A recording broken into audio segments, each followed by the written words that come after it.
Hello, everybody, and welcome to another episode of We Watch Shudder. My name is JD, and who is here with me? I hope they can hear that. That's me pouring myself some wine. This is Michelle. Oh, is that what that was? Yep, and I am over it. Especially after our recording conniption to get to this point. So I'm drinking wine. For a minute, I heard a little bit of a bubbling sound, and I was like, fuck, is Michelle taking a big bong rip right now? Is that what's going on? Yeah, that's me ripping massive bong. No, it's just a little bottle of wine that I had in my fridge for a special occasion. Because here's the deal, JD. Minnesota's going to civil war. And then I watched a movie for our fun podcast that I don't understand. So I'm in a mood.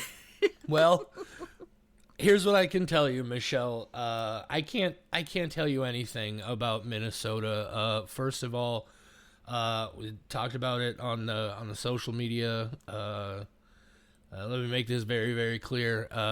If you do not believe that Renee Good was murdered in cold blood by that ICE agent in the middle of the street in Minneapolis, Minnesota, I don't know who you are as a human being, and that you've gone completely insane. It's fucking horrifying. Now today, we're hearing reports that in St. Paul, Minnesota, the capital, they're actually literally going door to door, guns drawn, banging on doors, violating the Fourth Amendment completely. And and let's be clear. Let's be very clear. These are not CNN, CBS, leftist news sources. We are in Minnesota. We know these people. My friends should not be accosted in a restaurant just trying to pick up food and be demanded to verify that they're U.S. citizens. These are our people. Michelle and I both, we're up here in Fargo and Moorhead, but we both have very, very, very strong ties to the Twin Cities. I spent a decade going back and forth down there doing stand-up comedy. I probably know, well, not anymore, but for a good chunk of time, literally every single Minneapolis comedian there is. So many of my friends have moved down there. I have friends from when I lived down there, and I'm real fucking worried. And then wherever it goes from there, I'm even more fucking worried because you know me, Michelle, I'm Mr. Doom and Gloom, and I just feel like everything's gonna get a whole lot worse still before it gets any better. And I'm Miss Sparkles and Rainbows, and I am ready to burn it all down. Burn it to the fucking Here's the thing. ground. Since you mentioned Renee Good, does nothing scream innocent like a guy shooting a woman in the face 3 or 4 times and then leaving before police arrive? That's definitely the action of a person who knows that they were lawfully in the right? Oh, yeah. Like that, of course. No, where the fuck are the... I'm sorry. I'm so sorry, but where the fuck are the Back the Blue people being upset that somebody has more rights than the police do? Didn't you hear? Minnesota Fraternal Order of Police released an official statement saying they were on ICE's side. Oh, cool. Yeah. Cool. Yeah. Michelle, this is even heavier than the therapy portion usually gets. Shit's dark right now, guys. Shit's real fucking heavy, and if you come into this podcast to escape the world, sorry. Sometimes we're stuck in the real world. Yeah. And look, I promise you, we are obviously, we're here to talk movies, right? Because we're still in that period where the vital thing is that we can't let them disrupt our lives. We have to continue trying to maintain some whatever sense of normalcy we can. And I mean, yeah, we're just a little podcast out here doing our thing with our tiny little loyal audience, but it means a lot to us, and so we're here fucking doing it. I know Michelle in particular, I'm not going to go into any heavy details, but Michelle, even more than me, has some really directly difficult situations here that she's connected to. Yeah, man, just keep everybody up there in the Twin Cities and folks out in Portland now and wherever these fucking thugs are gonna go. Because I saw a thing on my Facebook feed today that somebody said something I've been trying to tell people since the last election. And it just very simply said, these are not the actions of people who expect to face a fair election. Because they know that if they lose that election, they're all going away forever. A lot of people are going to go down for a long time. And they're just brazenly doing all this shit out in the open. And I feel like, man, I'm trying real hard, but shit's real dark right now in both the immediate picture and the big picture. I'm going to take another sip of wine. You do that, Michelle. You do that. We are here to talk about... I'm Go ahead. So optimistic. Like, I prefer to be ignorantly optimistic and hopeful, and I'm not like, well, look on the bright side. Like, it's okay. Like, oh no, your dog died? Well, on the plus side, you can get another dog. Like, I'm just like annoyingly positive in a way that is not helpful. And this is breaking me a little bit. So I'm just gonna be drinking throughout this episode, because then we got a movie to talk about that, like I said, I don't get it. So that's gonna be fun. Yeah. So by the way, if this is your first time tuning in, hi, thank you for checking out the show. We do talk about movies. A lot of the time it's a Shudder movie, and that is the case today. This is Michelle, can you take over here? I have to cough really badly, and I'm about to explode. Oh, no. Okay. Okay. If our country was not going to war, which, hey, Brendan over in Ireland, and Izzy in Germany, and Ethan I'm so sorry, I forgot what country you were from, but I really appreciated your email you sent us several weeks ago, even though I forgot to respond, and I'm probably going to do that tonight. You guys, we're boots on the ground news source for you. But aside from our civic duty, we're a horror movie podcast, and so we talk about horror, and apparently sometimes that horror is real. And today, we watched a new movie that came out on Shudder. Yeah, Shudder exclusive. What the name is. We watch Shudder and we stress out. That's the new podcast name. We watch Shudder and we unravel. Yeah, right before your very eyes for your amusement. Yep, before definitely. your very ears. It's great.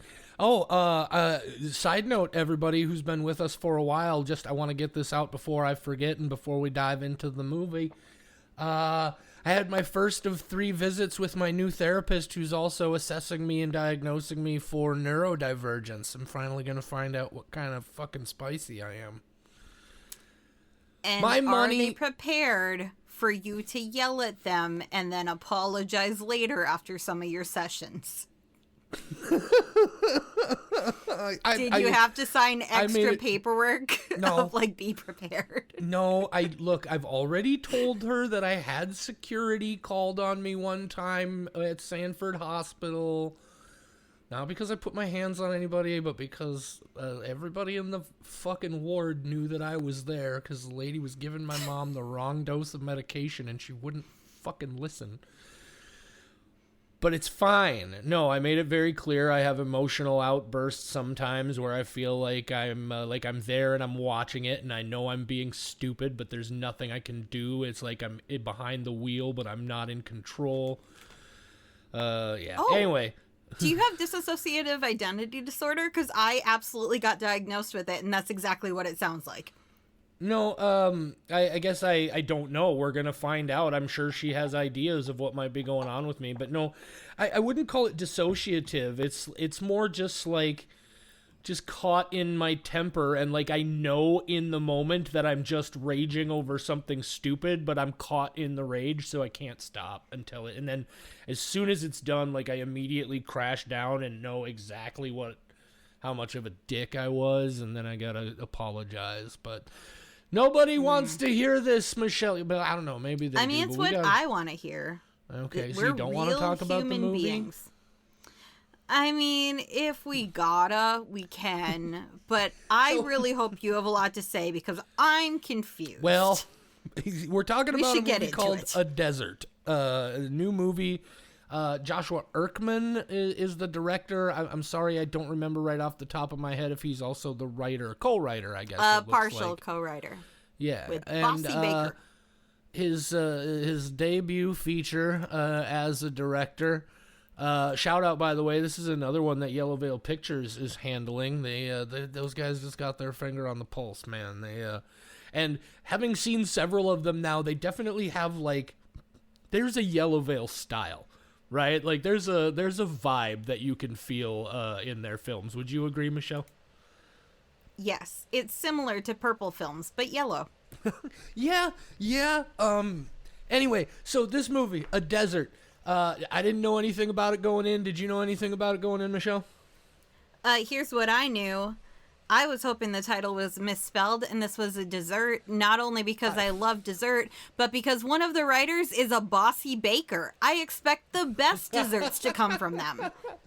Well, I mean, and then no, it's just an arid, flat landscape for the setting of the movie, and that's a real bummer. Yeah, I except for at least for the last couple of weeks, every time I've tried to say that it's an upcoming episode, I've said a dessert, and it's not a dessert; it's a desert. After my first watch of this movie, I did sit here for a little bit and go, huh. And then I got up and I baked a whole batch of brownies before trying to watch it a second time. Well, so I had brownies on my second watch. Go any further then, Michelle, why don't you hit them with the description from Shudder or IMDb or wherever it's coming from? No, let me do it because I want to get your spoiler-free thoughts first because I think you'll see why. Anyway, here's a description script. A desert. Here we go. I'm going to do the one from Shudder because it's impressive, and that's not always the case with them, so I want to give them credit where credit's due. A gripping neo-noir horror. A photographer on a road trip is lured into the dark underbelly of America after a chance encounter with a wild couple. A Desert. Directed by Joshua Erkman. 2025. English. Not rated. 102 minutes. Michelle. Yeah. Hit us with them spoiler-free thoughts. My spoiler-free thoughts are actually very complex for a movie I did not understand. Because I know this is a good movie. I can tell it's a good movie, but that I might be really, really stupid, or it might be really good and pretentious and went over my head. Like, nothing about this is that was a bad movie or that was a boring movie. Nothing along those lines. That's why I watched it twice, because I went, I must have misunderstood a key element. And then I watched it again, and for about half the movie, I went, no, I 100% know what's going on. And then I went, nope, I have no idea what's going on. And then I ate another brownie out of stress. So this movie is a good movie, objectively speaking. I like the way that they use the camera to make the scenes visual. I like the way that there's sounds. I like the way that there's people talking to fill you in on the actions taking place. I like the basics of it. But I do not understand. The first half of this movie, I was really into it. The last 5 minutes, I was really into it, but as though I was watching a different movie, and I don't know what happened for like 40 minutes in between. I have no idea on a scale of 1 to 5 what to give this, because it's not bad. I'm just really dumb, and that sucks. So, from my experience, I guess I'm going to do like a 1 to 5 on like, would I rewatch it? because clearly I rewatched it once. I was still gonna don't say, understand. you already did rewatch it. Yeah, so like, would I rewatch it? Maybe not tonight. Tonight I'm really mad about current events, and I would probably be really upset if I rewatched this a third time today. But you know what? Let's just go right down the middle. Would I watch it again? Maybe 2.5 out of 5. I feel so confused and conflicted, and that's why, you know, watching this movie and then going to my Facebook feed and seeing a video from a friend of them being accosted at a restaurant and asked if they're a U.S. citizen right before we record, I immediately said, I'm going to be a little bit late, and I went and I busted out the wine. So I'm having a real hard time with my thoughts. JD, what are your thoughts on whatever this movie is? Okay, so before I had sat down to watch it, Michelle asked me if I had seen it yet. I was like, no, I'm actually just getting ready to start it. And she said, good, maybe you can tell me what's going on in this movie. And that is immediately a challenge to me, right? Because that's like a thing for me is looking at strange movies and seeing if I can decipher what's going on. A lot of people were talking about this movie being kind of like having a lot of like David Lynch influence. I don't know. I didn't feel it. I guess maybe in the visual style, but other than that, not so much in the story. Here's what I will tell you, Michelle.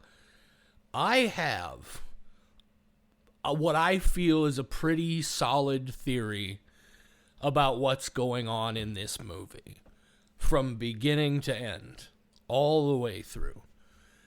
But whereas you say you think you're just too dumb to understand this movie, I feel like this movie has done something incredibly clever, and that's all I'm gonna say, because, Michelle, when I tell you what I think is going on here, you are either going to be just like, oh my God, or you are going to fucking hate me.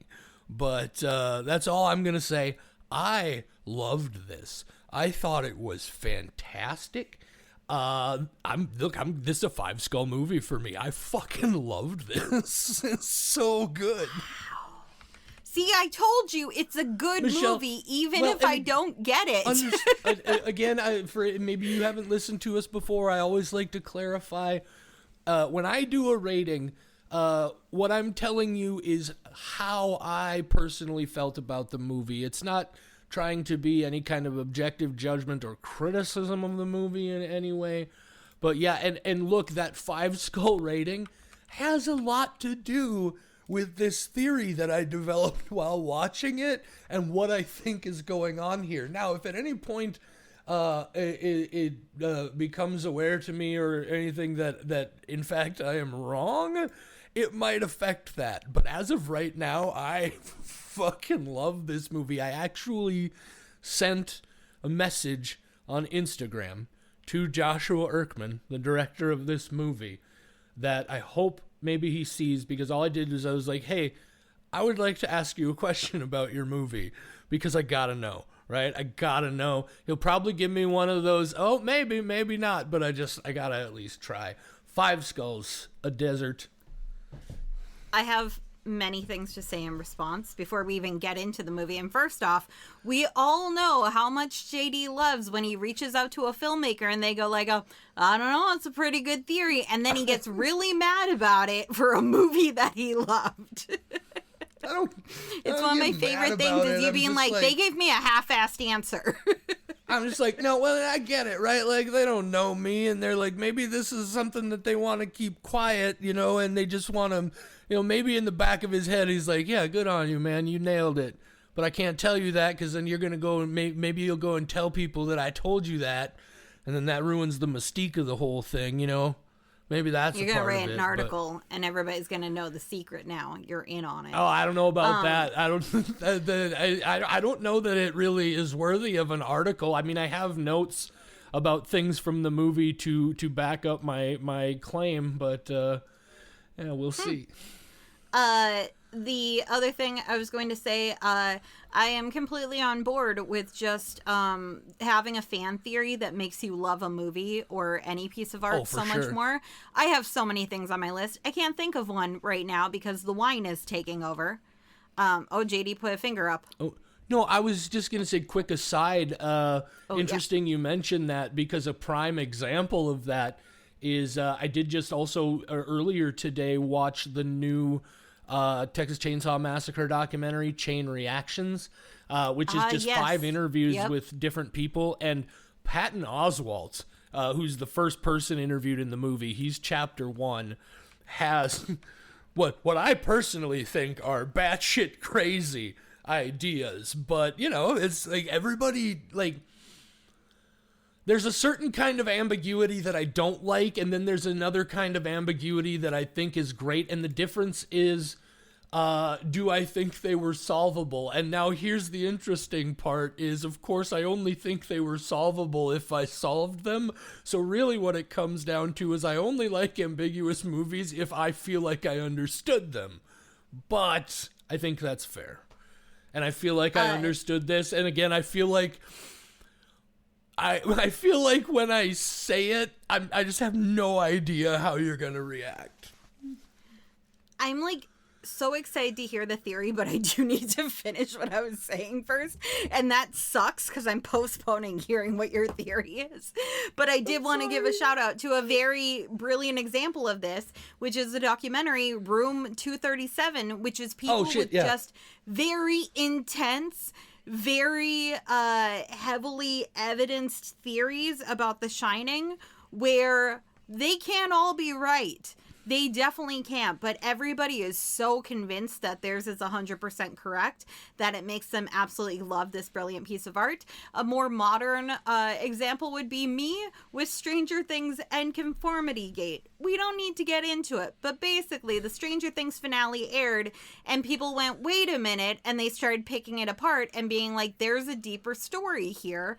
And there was a whole thing about like, oh, there's a secret episode coming out, and it didn't. Like nobody expected that. And people are like, well, the Duffer Brothers definitely did not put this in here because they didn't think this deeply into it. But the fan theory that has now arisen around the finale made me love the finale of Stranger Things when I previously felt pretty tepid to it. So I'm okay with just taking an idea and being like, you know what, this is my reality, and oh no, I'm realizing this is American politics. You just take an idea that you like and that's your reality. Oh no. Okay, well, let's get into the movie. Right, so if you don't want spoilers for A Desert, this is where you're going to want to pause and go watch the movie. Come back after you're done, though. Listen to what we thought about it. Of course, in this section, and this is going to be interesting because she claims that she has no idea what's going on in this movie. Can you at least, do you think, Michelle, accurately, like, summarize what happens objectively in what the happens? movie? Yeah. Right. Like, what did I see a human being doing on screen as they were being filmed? What goes on in the movie? Yeah. Not necessarily what it means, but... Yeah. The first half, real easy. A guy listening to jazz. First off, I'm sold. I love jazz. My Spotify top 5 musical genres included rebellious rap and smooth jazz. So I am a very complex human being. But wait, are you serious? Jazz. Yeah, I'm 100% serious. Rebellious rap and smooth jazz were two of my top 5. Love it. I think folk was one. Yeah, anyway. So, there's a guy, and he's just journeying around, and it's a really slow burn film. He is a photographer. We can tell because he has a camera, and it's an old-timey camera, and that's how you know photographer. And he's driving, where's he driving? Around a desert. You can tell because there are some cactuses there. Or cacti. I don't know if that's a Latin, Greek, or Roman ending, and I'm not going to look it up right now. This man, he's leaving voicemails for his wife, and he's like, basically when he's talking to his wife, he's like, I'm a broke photographer, and she's like, we have bills to pay. He's like, I know, but I love taking pictures of places that people used to be, which we'll come back to. So he's just like photographing these places that like an old abandoned theater, and this is what he's known for, but he's no longer making the money that he needs to. And it's a whole thing about how he ignores the people, and he took a picture that really mattered to him when it was a picture of a man instead of a decrepit old building, which technically, aren't we all just waiting to become decrepit old buildings that used to contain souls? Anyway, I feel like I'm already there. He winds up at a motel, hotel, Holiday Inn, and there's a man and a woman next door. They're being real loud. They're being real violent with each other, but then they're having sex, but then they're being violent with each other, and he calls in a complaint. And let me tell you, if I called the front desk of a hotel and I said, I think the man next door is possibly murdering a woman, and then I heard that manager go to the room and be like, yeah, the bitch over in this room says you're being too loud. 0 stars on Yelp. Are you fucking kidding me? No. And then that guy, in what is the most horrific scenario of events, the guy who had the complaint comes over and knocks on the guy who made the complaint's door. And he answered it, which you don't do, but he did. And the guy was like, hey, I'm just trying to be a neighbor and say I'm so sorry. And he's like being real cool about it. But like, plus, oh God, to be as confident as a white man in a motel alone, to have the ability to open a door with no fear of the physical repercussion of that. So this guy's like, whoa, you're a photographer? I can tell because of the camera. And the guy's like, yep. He's like, what kind of camera is that? And the guy's like, old. And he's like, hell yeah, that's my favorite brand. My sister's here. Do you want to take some pictures of her? We'll be right back with some alcohol that is home brewed of some sort. And then he brings over alcohol and his sister, who's clearly not his sister. And they're like posing for pictures, and then the guy's like, here, drink some of this alcohol that's definitely not gasoline. And so they all drink alcohol and they start taking pictures, and he's like, do you want to take pictures of my sister naked? And the guy's like, what? And he's like, I'm just kidding, drink more gasoline. And so like the night gets crazy and there's a little montage of like some photos happening, some drinking happening, this dude's making out with the other guy's sister, not sister, real good time. He wakes up hungover as fuck. This is not what this man who listens to smooth jazz expected to happen on his journey of art. So he goes to a gas station, probably to buy Pedialyte, and he runs into that same guy, and that same guy's like, hey bro, how you feeling? And he's like, I am hungover. And the guy's like, you had a real good time with my sister, huh? And the guy's like, we didn't hook up, did we? Did we? I'm married. And the guy like does not reassure him and definitely implies that something happened. So they decide that they're going to go on a journey together. And this guy starts getting real weird, talking about how he used to live under a rock. And then he is criticizing the photographer's first book. I can't remember what he says. It's something about how he's just a tourist at these places. And then he's like, I'm going to show you where I used to live. And he brings him to this really rundown house. And the photographer man, he's like, there's no way you've lived here. This is not appropriate to be listed on Zillow. This would be on the Zillow Gone Wild Facebook page, because this house is fucked up. And the guy just starts like stabbing him and then eating him or biting him. Something happens. But here's the most important thing. While he's murdering this guy, he goes, by the way, she wasn't my sister. And oh my God, I bet that photographer felt so relieved, because in that moment he was like, you might be murdering me, but my number one thought was, wow, I hope that guy's not into incest. I would be really concerned about the breeding of him and his sister. I'm really happy to find out that's not the case. I will die happily and definitely not become a ghost with unfinished business. And now we cut to the wife and the detective. And the wife is playing the last voicemail she got from photographer husband man. And he's missing now. And the detective's like, I'm gonna go find him. So he goes on this journey to find him, because that's what detectives be doing. And he goes to the motel room. And the manager's like, you can inspect the room for $50 a night. And he's like, I can't just look at it. And he's like, not unless you have $50 a night. So a swindly old man. That's my journey. I cannot wait until I am 80 years old, running a motel and turning detectives down when they're trying to solve crimes. That is the life. I cannot wait to be a cockblock for an unsolved murder. So this detective, he's like, $50 for a night. Yeah, sure, I'll pay that. And then he like reads the Bible, because of course it's one of those places that has a Bible. And no Quran. Ugh, America's just not all about equality like it used to be. No Torah, what are they doing? The Satanic Bible, gotta get some variety out there.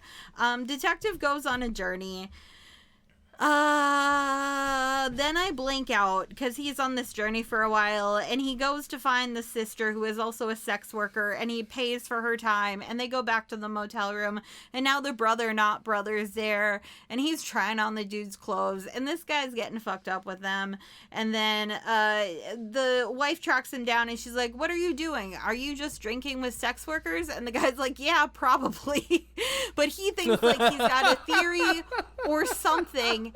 And then I get really lost about how it happens. But the wife is now tied up in a chair watching people have sex in front of her.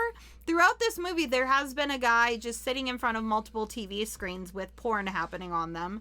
So that guy's also here at this point. And then they reveal the dead corpse of her husband. So that's, a little bit upsetting to her. And then brother not brother's there, and he's enjoying all of this. And then the detective shows up and kills these people and then rescues the wife. And now he's in the car saying that he's dying.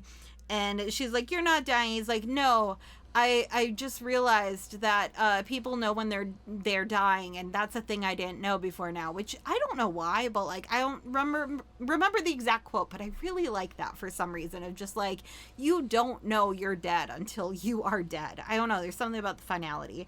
And then she's standing there looking at a drive-in movie screen, which early in the film she had been talking to photographer husband, before he was murdered. Definitely pre-murder. They were laying in bed talking about this photo he took that she really liked because it was of a drive-in movie screen, and she liked to think of the images that would be up on this screen and imagine them before she went to bed. And now she's standing there at the end of the film after experiencing a lot of trauma, and she's looking at this movie theater, this movie drive-in screen, and then things get wacko. It gets wacky banana. I don't know what happens after that, but something definitely happens, and I'm sure JD understood, because that's when I went, I might be really dumb, and then the movie ended, and there were end credits. The end. Okay. So first of all, Michelle, I do have to point out right away that there was a brief moment in there where you froze up for me, but I had faith that you would kick back in, and you did. What I didn't hear was whatever you said you got as far as the lady was standing in front of the drive-in screen, and she had been talking earlier about how she imagines movies on the screen. Everything going forward from there. I guess tell me what you thought about. Yeah, tell me, I guess, what you thought about then the last scene. Yeah, so I explained that scene of her talking with her not dead husband pre-death about that photo, and then I don't have much to explain about the ending scene because I don't understand what I saw. There's a lot of traumatic images. Did you mention how then at the very end, like, then the car is just there at the drive-in theater, and then there's all those people having like a swap meet there? And one of them I did not mention that. Okay, and that's they show the car, but the PI, neither Harold or Sam is there. It's just the car with the bloody seat in one of the, and then in the distance, there's this this sort of like flea market with a bunch of people who are clearly like traveling people, right? Like they seem like they're somewhat transient, or maybe they're they live in RVs or that sort of thing. But it's this very like desert flea market sort of thing. I don't know. There's a lot of details I'm talking about already early that are things that play into my theory about this movie. But, okay, so the one I want to get out of the way because I think it's its own thing the thing at the end where she's standing in front of the drive-thru and she starts seeing all these crazy images of Alex being tortured and all this other violence, all this stuff that's going on, all this weird shit. Do you feel like you understood what was going on there? No. Of course I don't. So that I think is very simple.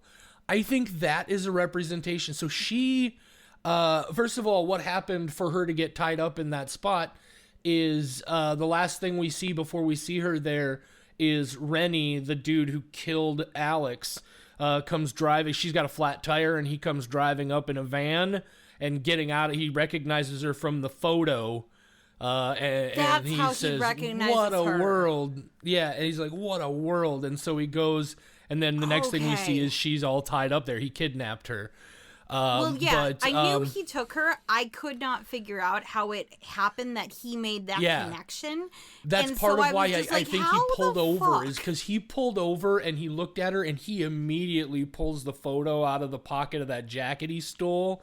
And he looks at it, and he says, "What a world!" And he gets out of the vehicle. I think so. She has just seen the corpse of her dead husband being sexually violated by a woman, and she's screaming after she's been watching these sort of like lesbian porn shoot or whatever. And she's just screaming in terror. By the way, incredible performance for that actress. Sam there giving us like real fucking horror. Like she was Scream Queen caliber stuff. They did that by actually murdering a guy in front of the actress and not telling her that was going to happen. And then being like, now here's some chicks to finger bang each other. And she was like, this was not in my contract. So that was true horror. That was method acting. Brilliant choice to do that on film set. No intimacy coordinator used at all. But, so she's clearly just, like, viscerally traumatized, right? Even when she gets away and they're driving away in the car, she's just, like, fixed eye, no blinking, just fucking nuts. I think that whole sequence at the theater when she gets out and she's seeing all those things, I think that's just a representation of her... What she was talking about in that conversation is she sees the screen and she thinks about what movie is playing on it. And tonight, the movie that's playing on it is her nightmarish visions of what all these fucking horrifying people did to her husband. You know, like that it reflects what actually happened earlier in the movie. I imagine is just maybe an element of convenience. We already have that footage. You know, we don't have to shoot, although I think there is some unique stuff in there. But I think that's all that was just her experience of, like, the movie that she's seeing because she's just fucking traumatized. And that's all that's in her mind now is, oh my fucking God, what just fucking happened? Oh, fuck. So. That sounds so obvious that I would agree with that theory. Yeah, so... But because of everything else that goes on, I can see how that would become a little confusing to a certain degree. Now, Michelle... It's because it was some of what had happened and what some of what hadn't. And so to me, I was like...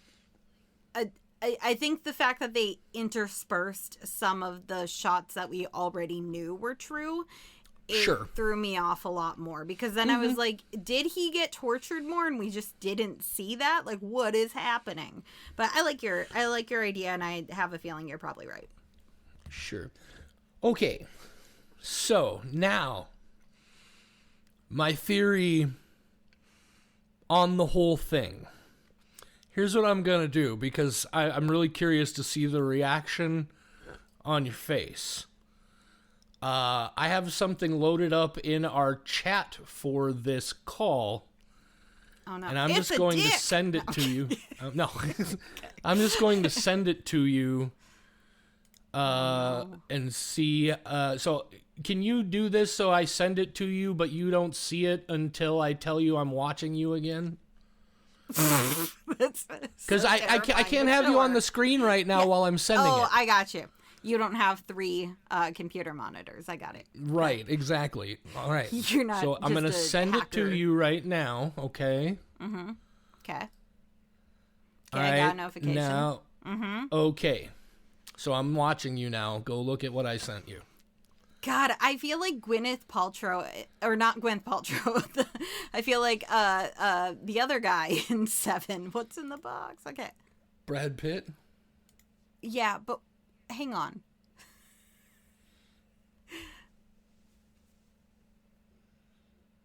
If you could see the look on Michelle's face, she doesn't know what to do with this.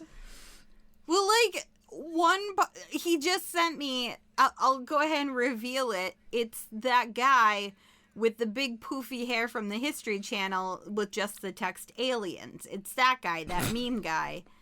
And it's like aliens. the rocks that we talked about, like all of that he was talking about how he loves UFOs. So like all that part is definitely aliens. Would you like me to walk through the details here? You know what? No. Have a good night. I'm over it. So no, what? What? So I do think it's important to point out that this movie is, I think, also what it is on the surface. This is a movie about a guy who got caught up in this fucked up The Hills Have Eyes fucking sadistic fucking twisted underground porno snuff film whatever people and they're making these videos and doing whatever the fuck with them, who knows. So I think that is literally what happened here. Here's what I will tell you. 100% for certain, Rennie. Which one's Rennie? I would again? say I don't remember anybody's Rennie is the dude who was man? the brother, the one who killed the Alex. brother, not brother. Okay. Right, the brother, not brother. For certain, Rennie. Almost equally for certain, the director, the guy who was sitting in that room with all the monitors with the different porno and shit on it. Yep. Maybe as much as everybody else in this movie, except maybe the guy at the motel. But for sure, Rennie is an alien. Now, let me explain to you where I get this from. So, Rennie, it all starts in that sequence where Rennie takes Alex out to the rocks. So, they get out there. And just that story is so odd. He says, my grandfather lived under these rocks. He dug it out real nice. And he throws some details in there about like a propane stove. And then he talks about how the military, because they heard he was making dynamite. So the military came out there and killed him and filled in his hole. So that's where it starts. It's like, that's just fucking weird, right? Like, not completely unbelievable, but a little unbelievable. And then he goes immediately into that story about asking him, he's like, you ever see a UFO, a UFO? Now, that's where this gets interesting. UFO? Nobody says UFO anymore, but it used to be a very common thing, like way more common than it is now. Most people just say UFO. I call it UFO, but that's because I'm a deliberate chaos goblin, so sure. Well, yeah, and again, I'm not saying it doesn't exist at all. It's just nowhere nearly as common. No, but I know. I think I just needed to be listed on the list of weirdos who do use it that way because I like it. And then he talks about how they're shaped like diamonds and they're flying through the air.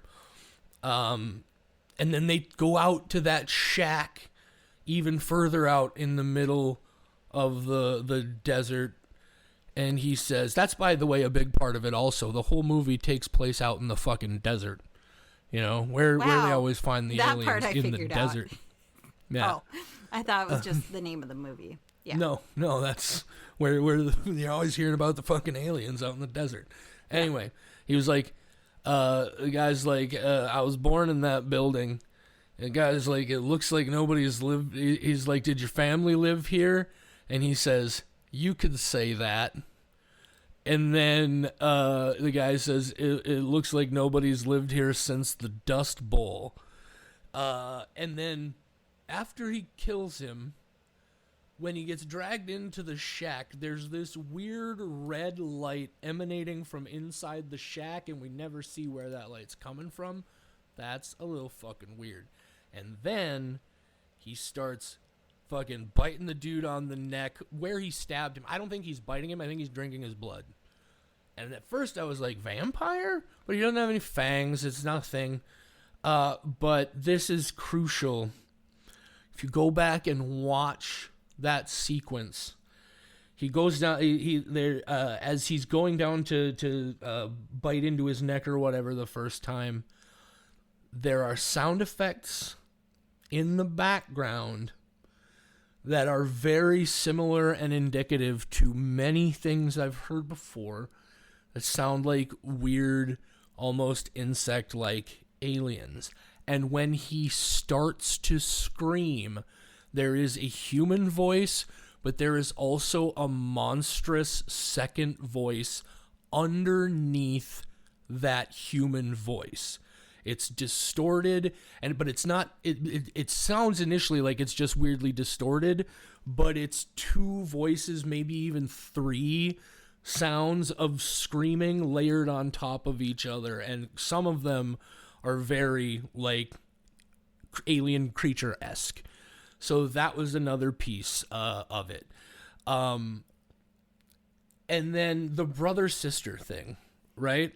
Something about that just feels oddly like something they would call each other. Ultimately, what I think is that Rennie and probably Susie, her name is Susie Q. Come on. At first, it feels like that's it works because it feels like it's just a silly name, some stupid thing that a motel hooker might pick or something. Sex worker, thank you very much. Right. Okay, fair. I apologize. You're absolutely right. There are a couple of other things early on in the movie. Rennie calls it for earthquakes. He calls it the Victor scale. And then later on, Susie tells Harold that if he's a cop and he lies about it, that would be trapment rather than entrapment. Little bits like that and earlier on, when Harold is first talking to Sam in some of those early scenes, there's just some weirdness about the way he talks to her. And he talks about having these gut instincts or whatnot. Obviously that's maybe a PI thing. So I don't know for sure about anybody else, but then he gets into that place, and the director, this is the one that makes me think maybe even Harold, because I'm linked into that idea of them calling each other brother and sister, because maybe it's just like a weird language translation thing, right? From them coming.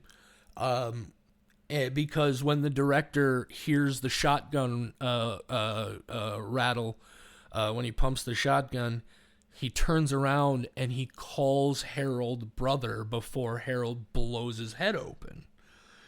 And then he goes in and he blasting all these people away anyway. And then, there's the whole thing at the end where they just fucking are gone out of nowhere. I feel like this is where things is maybe me putting a whole lot of dumb shit together. I feel like what this ultimately probably is these are perhaps some terrible fucking people, aliens, who were maybe brought and left on Earth because they were awful. And they just turned into this weird, like, human-appearing murder sex cult.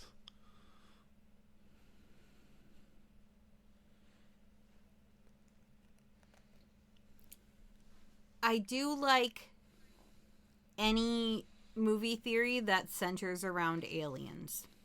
Gotta say, always a huge fan because I don't fuck with aliens. Aliens scare the shit out of me. I am not afraid of much, but if I saw an UFO right now, oh man, I'd be a little spooked. Aliens are real creepy, and for all we know, they are out in New Mexico making sex cults and drinking blood of people. I almost forgot another bit of what makes me think maybe even Harold was... sorry, I'm scattering around different details. When they're first pulling into the drive-in theater near the end, as it comes around the corner into the drive-in, the way the camera shoots the car, the headlights are creating this very like singular bright purple beam across the front of the car, that it just, I don't know, it's very brilliant and rich color, and like I said, it's all just like one beam strike, like it almost feels like UFO like. And I'm probably reading way too much into these little details at this point, but then also there's that weird liquor that they're drinking in the beginning, and if you notice, it is all, there's that bottle also laying on the dresser in the room after they steal all that stuff from Harold. I feel like that's like some sort of, I don't know, some sort of alien liquor. I don't fucking know, but and again, a lot of this is stretching out. The one thing I will say that I feel for certain is, even if the rest of these were just weird murder cult people, Rennie for sure, and possibly the director, were aliens. Rennie is absolutely an alien. Maybe Rennie was the head of the cult. I don't know. Because he was the alien. Questions. First off, okay. Usually when I do a plot summary and then you say, did you mention this thing? And I say, no, you mention it.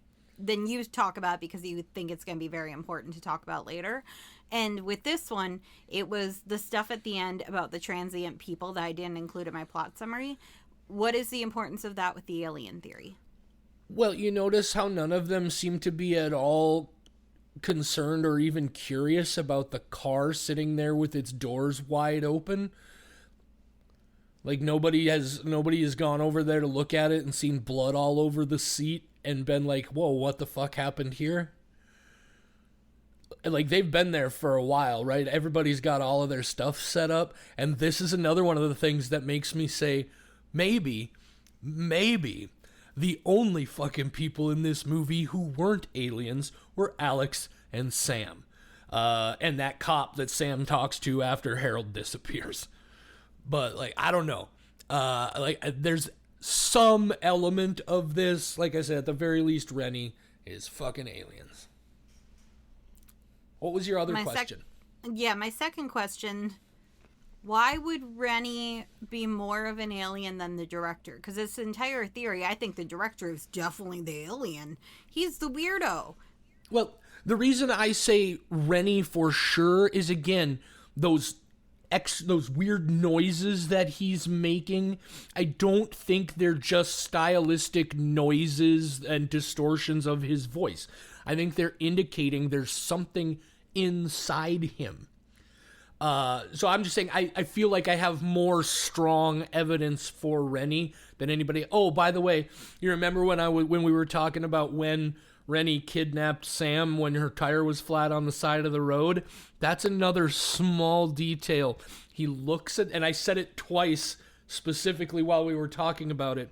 He pulls up, sees her, looks at the photo, recognizes that it's her, and the last thing we hear him say as he's getting out of the van is, "What a world." Which I understand could be just that's a thing, I think to myself, what a wonderful world. It's a thing that people definitely say. But I don't know. It's one of those little details that when you put it on top of all this other stuff, just I feel like adds... I am probably reading entirely too much into small details in this movie, but I don't know. That's what I got out of it. I think what I meant was that I feel like I feel like people like it's such a stylish movie, right? It's so beautiful. It definitely has this sort of like almost indie art house style vibe to it. I think a lot of people are just like overthinking it and taking it not literally enough, and not they're trying to see too much metaphor in it and too much symbolism in it, and that they're just overlooking the very almost ironically mundane element of like, no, they're fucking aliens. Oddly enough, the more you talk, the more I develop my own theory about a movie that I don't think I understood. Which is like, you're convincing me that it's not aliens, why we do but this. It's something else. It's very strange. All right, well, tell me. Okay, so first off, because I watched this once, when I got to watch it a second time, now while eating a brownie and frowning throughout most of it. My brownie was kind of a frowny because I was so confused. On my other computer monitor, when I knew what was happening, like this guy was driving through the desert listening to some sweet-ass saxophone, like that part I didn't need to actively watch. So on my other screen, because, you know, I'm real cool. I got 3 computer screens. I had different articles and Reddit posts and was like reading different theories. One of the articles that I was going to mention that I really liked comes from a site called Horror Homeroom. The title of the article is Everything But People, Joshua Erkman's A Desert, and it was written by Don Keatley. And Don has a lot of adoration for this film and introduced me to a term that I was not familiar with called post-humanism, which literally means after people have been there, you know, post-humans. And it's all about Alex's journey to these places where people have been. And even though I didn't fully grasp the article, I really liked the article, and I was going to encourage people to go read it if they wanted to check out another theory. However, the more that you talk about the weird terms that Rennie and Susie Q use, I buy into not a post-humanist theory, but just because I'm doing this on the spot, like old-timey theory about how these people are kind of locked in a moment that doesn't exist anymore. Like the Dust Bowl, Susie Q, people used to reference it as UFO. What was the other one? What a World is an older phrase. How they are using all these phrases that existed and are not common vernacular so much right now. And that makes me want to go explore what else would be these people kind of trapped in a time that is not our own. I don't necessarily disagree with that. My response would be they're trapped there because they're aliens. Yeah, of course. Like, this is just a thing I'm thinking of as we... But okay. now I'm I just like... Yeah, it's not, oh, they're not aliens. It is, okay, so theoretically, let's say something else is true. I'm realizing that Rennie and Susie Q were written specifically as characters from this time period that does not exist. Whether it's because they're aliens and that's what they believe all humans are like because they were dropped off at that point in time and haven't evolved with the culture because they're stuck in a desert. Like that's a possibility. But if not, I want to know, why were they written that way? If not aliens, why? What is the meaning of this? Because Susie Q, I immediately think of 1950s poodle skirt Susie Q. And these talks about his grandfather. These talks about things in the past. Like, and with Alex exploring... see, I used his name that time because I have the IMDb page pulled up now so that I could keep track of who Rennie was and everybody and Sam and Harold. But with him exploring all these areas that are older places and then taking a photo of an old man, there's just something about the passage of time that I didn't really clock as much before. That now I'm, God, I might have to bump this up to like, would I watch it 2.5, 3.5? Because now I'm curious, but not tonight. Well, yeah, and again, you reminded me of another factor here is when they have that discussion there when they get out to that shack, right, where he's like, does your family live here? And he says something like that. That's a weird response to that question. Also earlier when he's describing that night where he was quote unquote born and the earthquake happened at the same time, he again specifically says, when I was shoved into this world, which again I know is something people say, but I'm probably, again, maybe. But if you take it from an alien perspective, it does. Right. I mean, that would be the point. If this was written as everything's aliens, it would be coded so heavily as that's a phrase that somebody could use. But if you figure out the meaning, there is a double meaning there. Yeah, and then what I almost forgot to conclude with is he says something like that, and the guy says, it looks like nobody's lived here since the Dust Bowl.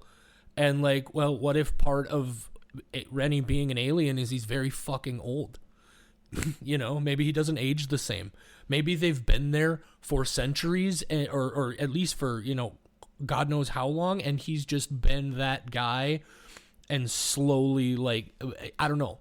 That was another thing that kind of pointed me towards, you know, why couldn't both of those things be true? Why couldn't this be where he was born and he hasn't been there since the fucking Dust Bowl? My head hurts so bad. I'm too busy focused on our America falling apart situation, and now I gotta deal with fucking aliens too. I really on I a feel Sunday night. And yeah, well, in putting that all together, I feel like these are some fucking degenerate aliens who came to Earth and they're stuck out in this area in the desert, or maybe not stuck, that's just where they are. And they're fucking degenerate, terrible. Like, this is their you know, alien experiments. Is they're just fucking, they kidnap and torture people and make them do weird sex things. Because when you were talking about the director, 100%, that's what I went, oh yeah, that would explain the director, because I have no other explanation for the director. Why is he just watching porn throughout the movie before she's even kidnapped and we get dropped in this weird scene? There's just shots of him watching porn. And then there's also, there's that shot that's just kind of random out of nowhere, where after Rennie kills Alex, he's just like laying in a pit. And that pit is filled with, like, old monitors and VHS players and also, like, old piles of tapes. And I'm just putting this together, but, like, what if they're not even making them to, like, you know, like, give out to people? They just fucking make them, and then they just fucking throw them in this pit, right? It's this weird, like, almost like they're a weird mocking or mimicry of the worst parts of people or something. I don't know. Well, if they were being the worst parts of people, we'd see them on the streets in Minnesota right now. I see what you did there. Yeah. Sorry guys, this is the podcast now because it's our reality, and while ICE is still out there, you're gonna have to deal with it for a little bit because our friends are being harassed. I don't even know anybody who is an illegal alien, but I guess I know Rennie now, so that's changed. I realize that on multiple levels that also sounds fucking ridiculous, but I also kind of feel like that's a little bit of the genius of it, right? Is it almost like, it's like I said, it's this so stylish thing, and then, like, it's almost like Erkman knew he had created a thing that people were going to overthink and maybe just overlook this very sort of, like, undercurrent thing. Or maybe I'm just... why so many people are comparing it to David Lynch, because you watch it and you go, that was good, but what? I don't think I understood it at all. And that is 90% of Lynch's work, is being like, I mean, technically it was good. There was a meaning behind it. I don't know what the meaning was. I would compare this moment to, what is the I can picture the image of it so perfectly, but the stop motion little girl that we had to pause doing an episode and then we did a second episode. What was the name of that? Stop not motion? Oddity. Well, it was called stop motion. Thank you. Okay. I was like, I can picture the image on the poster so clearly of that broken open face. But without getting into the specifics of your theory, this is on par with your stop motion theory, where it's like, it's so crazy, it just might work. And I think you were 100% on with stop motion, even though nobody has ever confirmed that, including the writer-director himself, who was just like, that's an interesting theory, and said nothing else, which is confirmation. That motherfucker! And it's also on par with, what's the desert movie that everybody hated except for me, that John left and went, oh yeah, it was clearly about this. And we went... The Outwaters. Oh. Outwaters, thank you. I'm really bad at titles, but I can perfectly, like, if I could project an image from my brain, you would be like, yeah, exactly that. But when it comes to words, I might be an alien, because I have a real hard time communicating that way. I want to just, like, airdrop images into people's brains and be like, this is what I'm talking about. But this is on par with that of, nice. Like, these are crazy theories, but they also seem legit. And or like my interpretation of how Divinity is like severely misogynistic. Once a week at least I think about Divinity, especially now that I'm rewatching Fallout, and one of the guys in Fallout was in Divinity. He was also on the Disney Channel, which is very funny to me, but every time I see him now I especially think of Divinity, and I still have such mixed feelings about that. But the fact that it got removed so quietly from every Shudder platform, like it was only accessible on Shudder.com, it wasn't on any of the extensions that I had, how there wasn't much talk about it afterwards, does make me concerned that it is the propaganda that you believe it to be. That I think about that at least once a week. It will haunt me. By the way, guys, I think about it so much. Are you serious? No, I'm serious. I'm not joking. Like, I think about Divinity at least once a week. And just, like, how... Because I think... Okay, without getting into it, because this is not the Divinity episode, I will just say, like, it was fascinating to me to have you, as well as our friend Sam DeFazio, shout out, go listen to... Oh my god, why did I just forget his Spotify name? Yes, thank you. He plays in a band called Atlas Rain, and he also does a solo project called Wasted Reject. Wasted Reject is what... Because I was like, Wasted something, but right now I'm rewatching Fallout, so I just thought of The Wasteland, and that's all I could think of. But without getting into it for people too much, like, both you and Sam reached the same conclusion that this was a misogynistic piece of crap movie, and I did not. And so I think about it all the time of that's exactly how propaganda works, that it does... come up with such an overt message and then deliver it in a way that you don't understand that's what it's doing. So I think of Divinity at least once a week. Even if that's not the case and it did not have this really horrible message behind it, I still think about how that is a perfect example of how propaganda works, and if it did have that message, it was 100% effective on me. And then I question all of my understanding of, like, my literacy when I'm reading bits of news, and it kind of throws me through a spiral at least once a week, and I'm in therapy. I would also hasten to say that that's certainly just one man's interpretation of things, and even if it did turn out that I was completely wrong, I think you would agree, Michelle, that I made a pretty strong argument and have really good reason to have reached that conclusion. Oh yeah, that was gonna be my other point, is that Joshua Erkman, whatever he did, like you said, this was not meant to be taken as everyone's gonna get it. Everyone's gonna watch this and leave and be like, we are in agreement about what happened. It is supposed to be ambiguous. I saw some theories about a time loop that on my second watch I did not get at all, even trying to look for what they were explaining.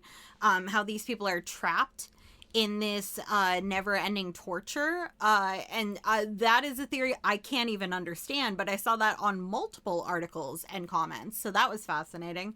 But I think that's exactly what he wanted, is he made something to be entertaining to watch and kind of confusing deliberately, which is good because that kind of art, as opposed to just something that's confusing but it's not intended to be that way. Like, this is meant to be like, oh, but is it this? Is it this? Like, I feel like Joshua Erkman even feels like, fuck no, I never once thought of aliens. That's crazy. He would still hear that and be like, dude, that's really cool that you came up with that. That's definitely not what I had in mind, but it's really cool. Read. Yeah, I have a feeling he would appreciate it.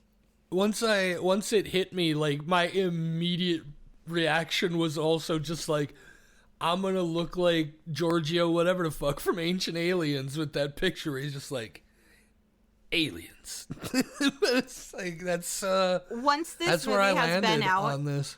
For longer than just a couple days on Shudder, because it is very... I can't even it's been say out for a couple weeks now at this point. It dropped on the 2nd. It's technically 2024. Yeah, it's come out with a little bit of a whisper.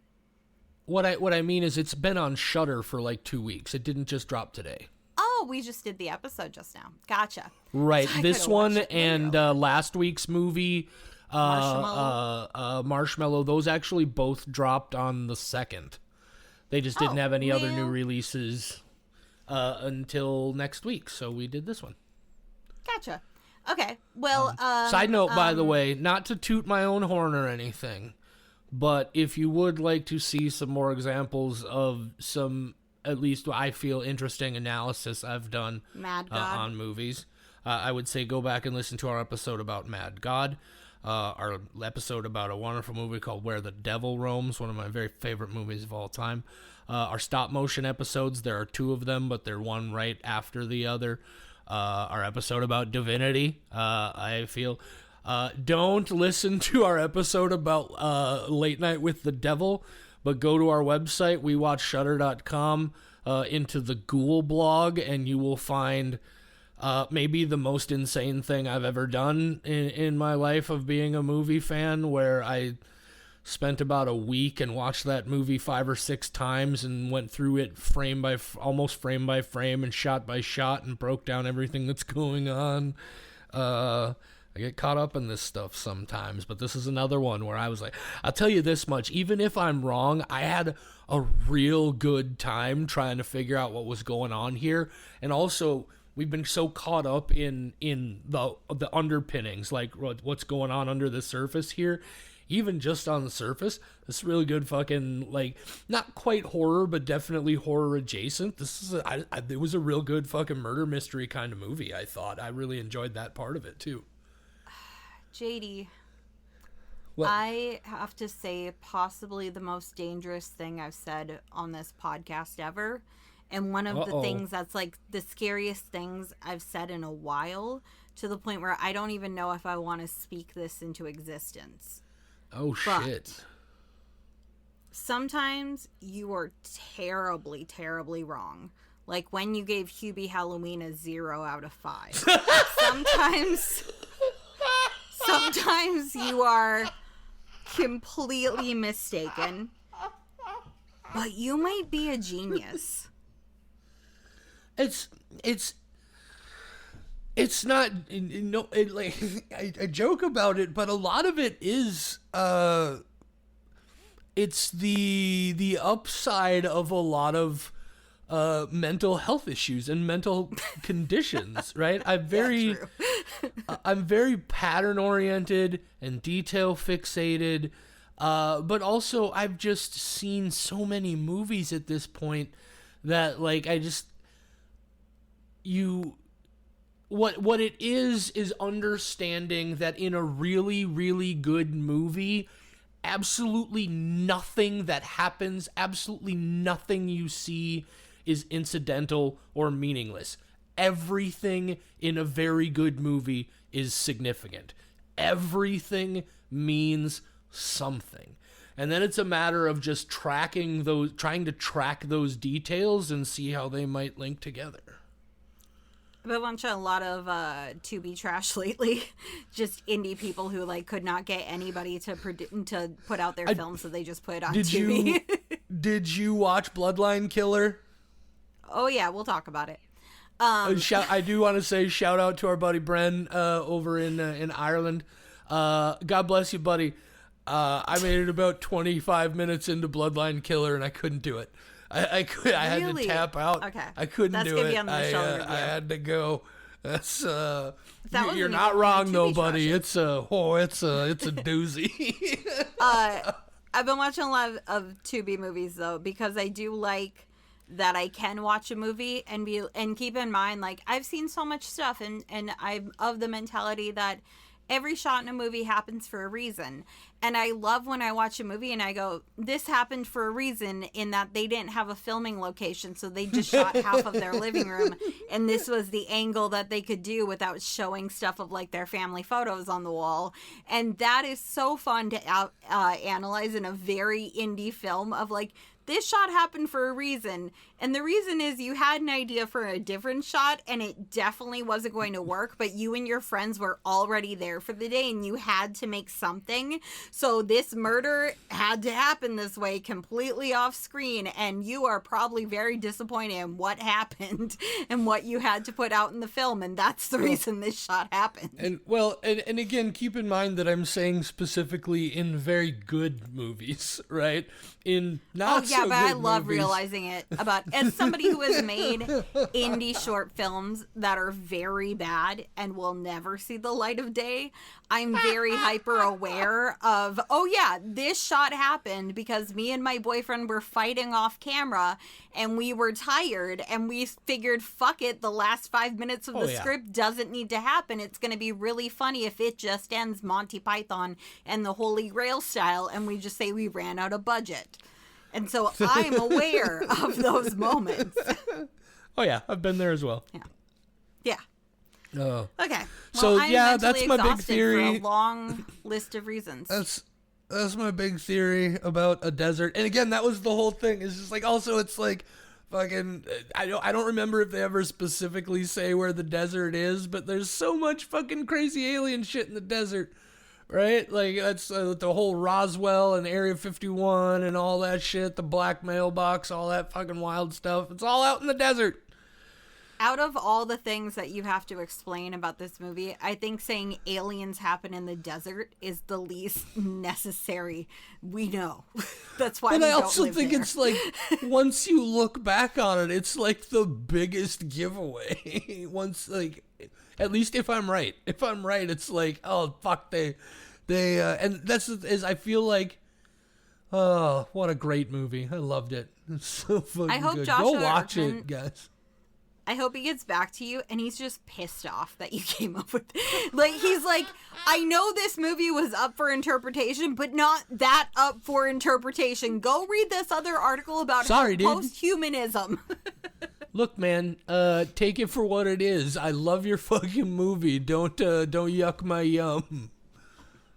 Unless that yum is aliens. I do like the explanation of aliens for any movie I don't understand, though, so I'm not hating on it. I don't I thought for sure you'd just be like, what kind of a fucking idiot are you? No, I'm just like, oh, I don't know if it's right, but it definitely explains some stuff. It definitely would explain some stuff. Yeah. Ah, good times, Well, great oldies. I'm so glad this wound up being an episode where there were things to say, because this was one that I was going to jinx it and tell you, I don't know if this is probably going to be a short episode, and I didn't even say it, and still it happened, because I was like, I don't know what the fuck I'm supposed to say about the 45 minutes that then becomes another 45 minutes of a completely different movie, and then becomes a sex cult torture thing. It also explains Michelle, why Rennie is sitting in the theater that Alex was photographing in the beginning. Like, because that happens after he murders Alex. And it's like, why are you back here? It's, I don't think it's after, I think it's after the weird fuck night, but before he kills him. It's still strange that he would have went back to that same theater.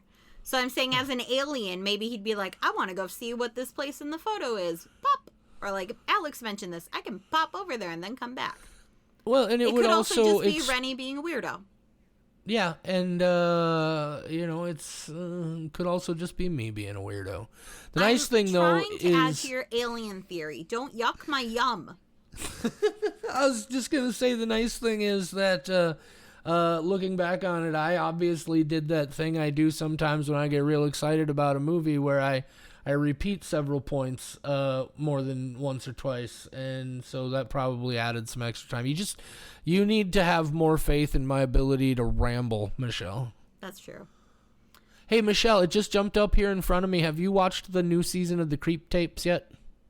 No, I haven't. It's on my list. All right, well, we'll talk about some more stuff. Getting caught up on many TV shows, including Judy Justice. Judy Justice. New season available on Freevee. Oh my God, Judy Justice. Well, rest of the month, guys. Coming up next week, we're doing an episode on a new Shudder exclusive called Beast of War, which is like a war movie that's also a shark movie. I'm pretty fucking stoked on that. I don't know a lot about it, but I've heard some very positive things. And then the week after that, the new Addams Family film, Wonder Wheel Productions, John Adams, Toby Poser, Zelda Adams, Lulu Adams, Mother of Flies. I can't fucking wait. And then things that we will not have episodes about, but will be covered thoroughly in Michelle in Review, I'm positive. Not Resident Evil, Silent Hill. Return to Silent Hill comes out next week. And then we got Iron Lung, which is playing in Fargo at both West Acres and Century. And it's basically sold out. I had to get tickets last week because it was already sold out for all the showings and they had to add more. Like, Iron Lung is blowing up, and I am thrilled to see indie horror getting that much attention. Like, well, I've never had to buy tickets that far in advance. Like, that's crazy. I was sort of suddenly interested in maybe buying a ticket, but I guess now I'm not gonna be able to. There's definitely like single seats, so you can go. Yeah, I just had a group of 6. I don't like if I'm going if I'm gonna sit alone, I don't want strangers right next to me. Oh, I was gonna say I can tell you what showing we're going to, and you can find. I'm excited to see any movie in a packed theater. Like I like my space. Okay. Well, anyway, we're an hour and 22 minutes into this shenanigans. That's a pretty goddamn good episode. I hope you guys enjoyed it. We got more good episodes coming up. We got Michelle in Review coming up. We still haven't figured out, or at least discussed. I was gonna say we haven't discussed exactly how that's gonna work, but it's gonna work, and we'll talk about it. And what am I doing? Oh yeah, say goodnight, Michelle. Good night, Michelle, and fuck ice.